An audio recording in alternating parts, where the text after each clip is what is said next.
Bonjour, comment allez-vous? This is the Crypto Kid in his Bitcoin universe, and today we're discussing MicroStrategy purchasing 1.1 billion US dollars of Bitcoin.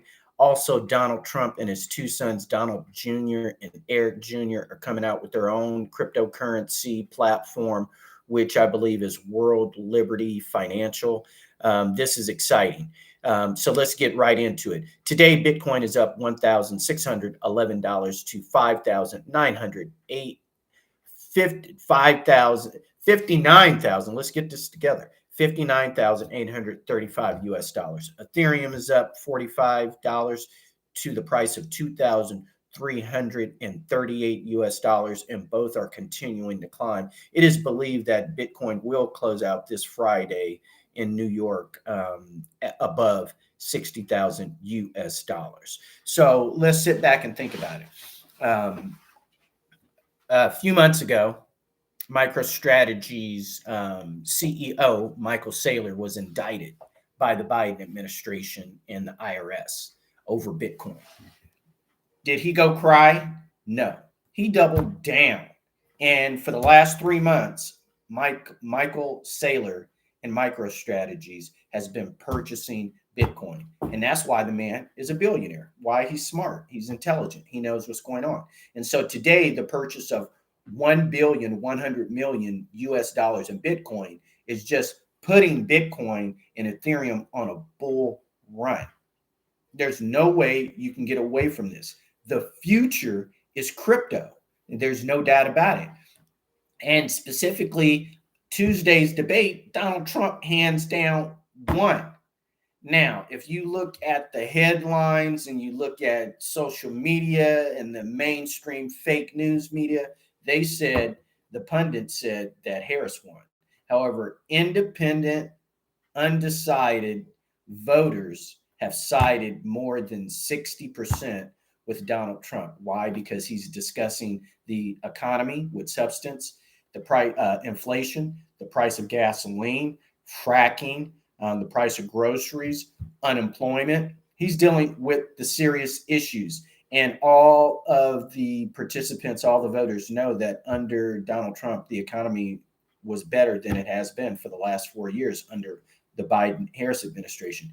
In addition, the moderators didn't bring up Bitcoin. Kamala Harris didn't bring up Bitcoin. And all three did not give Donald Trump an opportunity to even bring up Bitcoin and cryptocurrency.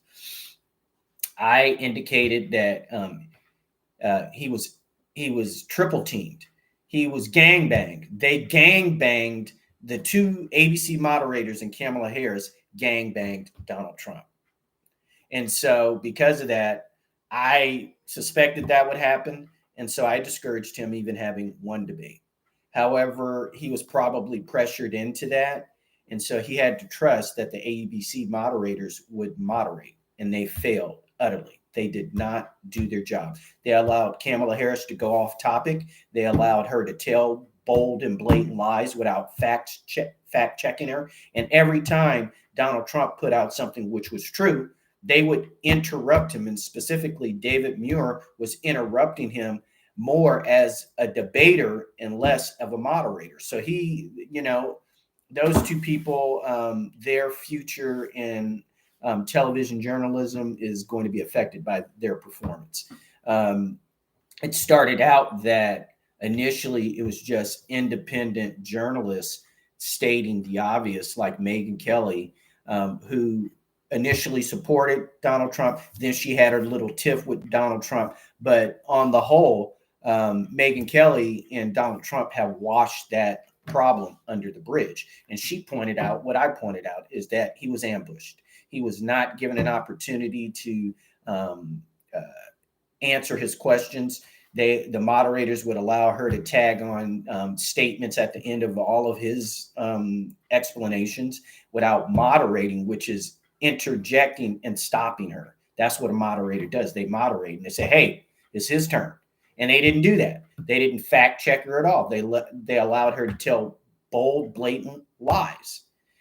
And because of that, now mainstream news media is now criticizing the two ABC anchors who were acting as moderators, and the poor bias, the terrible job they did, and how blatantly biased they were. And even Donald Trump mentioned that yesterday when he was here in Tucson, Arizona.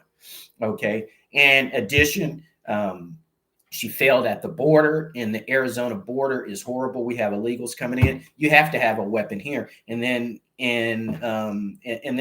Kamala Harris wants to take away your gun.